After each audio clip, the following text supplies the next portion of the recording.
4, 3, 2, 1, 0.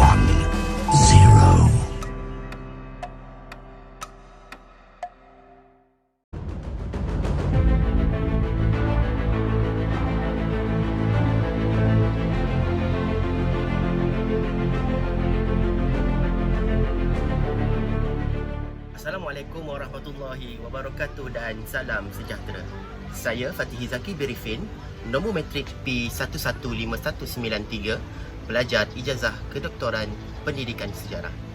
Oleh itu pada hari ini, saya akan membicarakan berkaitan dengan research paradigm ataupun dikenali sebagai kajian paradigma, yang mana saya akan membicarakan dengan lebih lanjut berkaitan dengan apakah itu. Yang pertama sekali, positivism. Yang kedua, interpretism. Yang ketiga adalah pragmatism. Dan yang keempat adalah critical theories. Oleh itu, tanpa membuang masa lagi, ayo bersama dengan saya.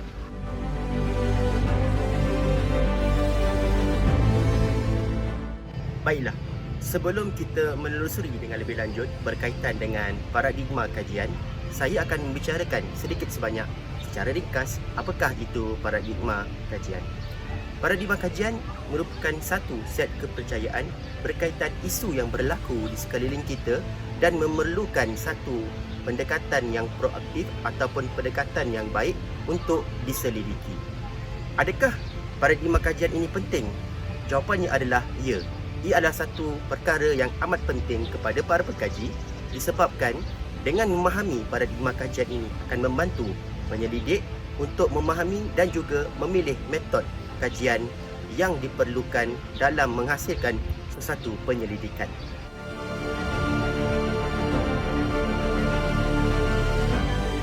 Sebelum kita melangkah lebih jauh, saya akan berkongsi kepada anda semua berkaitan apakah perbezaan antara positivism, yang kedua interpretivism, pragmatism dan juga critical theories.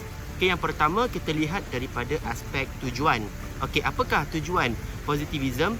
Yang pertama, tujuan dia adalah untuk membuktikan sesuatu hipotesis, melihat perkaitan sebab dan akibat dan juga meramal sesuatu berdasarkan kepada teori kajian. Ini berbeza kepada tujuan daripada interpretivism, iaitu tujuan ini adalah untuk menganalisa sesuatu isu secara mendalam dan juga untuk memahami sikap serta tingkah laku manusia. Seterusnya kita melangkah kepada apakah aspek tujuan untuk pragmatism, iaitu ia bertujuan bagi mencari kaedah yang terbaik dalam menyelesaikan masalah. Manakala perbezaan pada critical theories ianya bertujuan untuk melihat sesuatu isu dari perspektif yang berbeza secara kritikal. Baik, seterusnya kita melangkah kepada aspek yang kedua, iaitu aspek ontologi. Apakah perbezaan antara positivism, interpretivism dan juga pragmatism serta critical theories? Yang pertama, kita lihat dulu dari aspek ontologi bagi positivism, iaitu satu realiti objektif dan juga boleh diketahui. Berbeza dengan interpretivism, iaitu dia mempunyai satu realiti yang pelbagai, dibentuk oleh pemahaman sosial dan juga kontekstual. Yang ketiga, kita lihat daripada pragmatism, dari aspek ontologi pula, realiti boleh dibentuk dan juga dibahas serta digunakan semula. Berbeza dengan critical theories, ia adalah satu realiti yang wujud secara sosial, dipengaruhi oleh faktor dalaman sosialisasi dan juga masyarakat.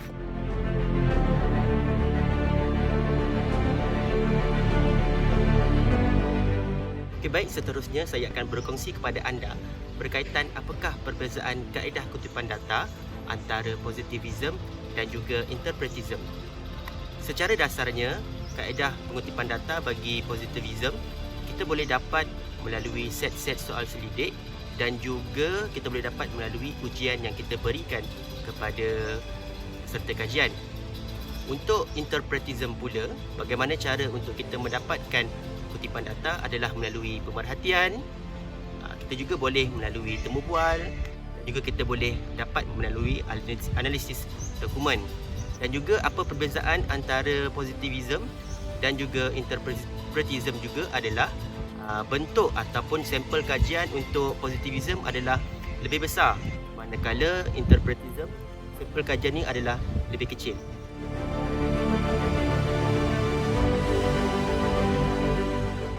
seterusnya, apakah jenis-jenis kajian positivism dan juga interpretism? Contoh bagi positivism, jenis-jenis kajian dia adalah kajian deskriptif, kajian eksperimental, kajian korelasi. Manakala bagi interpretism pula, jenis-jenis kajian dia adalah seperti etnografi dan juga kajian tindakan.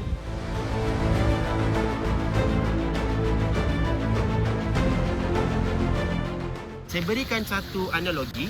Anda lihat gambar yang saya pamerkan ini. Ini adalah gambar contoh, iaitu gambar ikan yang mati di tepi sungai. Okey, saya tanya kepada anda. Dua pemikiran, iaitu antara pemikiran orang berfalsafah positivism dan juga interpretivism. Okey, orang yang berfikiran ataupun berfalsafah dengan positivism, apabila melihat gambar ikan ini, dia terus mengatakan bahawa ikan ini mati adalah disebabkan pencemaran sungai. Itu adalah jawapan daripada orang yang berfalsafah, iaitu positivism. Yang kedua, saya bagi satu kesimpulan awal daripada falsafah interpretivism. Apabila seseorang itu melihat gambar ini, daripada gambar sungai, daripada gambar ikan ini, apa yang diperkatakan oleh mereka adalah berkemungkinan ikan ini mati disebabkan pelbagai punca.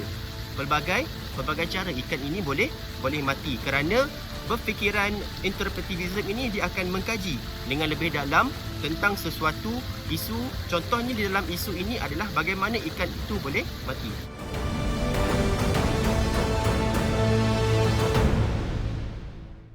Okey, baiklah, yang terakhir saya akan berkongsi kepada anda semua berkaitan apakah perbezaan antara induktif dan juga deduktif. Okey, secara dasarnya induktif ni adalah pemikiran iaitu interpretivism, manakala deduktif ni adalah pemikiran positivism.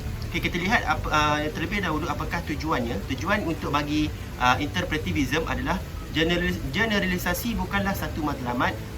Sebaliknya, penyelidik mampu memberikan satu penjelasan yang jelas serta mendalam mengenai sesuatu konteks penyelidikan tanpa matlamat untuk digeneralisasi. Berbeza pula antara deduktif, iaitu tujuannya adalah untuk membolehkan dapatan tersebut dapat digeneralisasikan terhadap populisasi secara keseluruhan. Seterusnya, kita lihat apakah perbezaan antara induktif dan juga deduktif. Okey, untuk induktif, penyelidik ni dia akan mencari satu kes dan juga dia akan memerhatikan perkaitannya, dan seterusnya penyelidik tersebut akan membuat perkaitan yang serupa itu dalam beberapa kes yang lain. Dan juga akhir sekali, penyelidik tersebut akan membuat satu teori yang umum untuk menjelaskan perkaitan dalam semua kes yang telah diperhatikan. Okey, ini berbeza dengan pendekatan deduktif, iaitu penyelidik tersebut akan memulakan kajiannya dengan suatu teori untuk menjelaskan sesuatu pemerhatian. Dengan itu, penyelidik tersebut akan mengumpul data mengenai sesuatu kes dan menggunakan teori tersebut untuk menjelaskan data yang diperoleh. Itu adalah perbezaan antara induktif dan juga deduktif.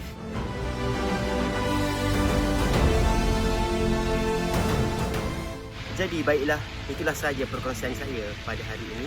Diharapkan anda semua memperolehi manfaat dan juga bersama-samalah kita menjadi seorang penyelidik yang berwawasan, seorang penyelidik yang memahami secara holistik berkaitan dengan penyelidikan, agar kita bersama dapat menghasilkan satu penyelidikan yang baik, penyelidikan yang mantap, dan satu penyelidikan yang dapat membantu kepada struktur pendidikan negara kita.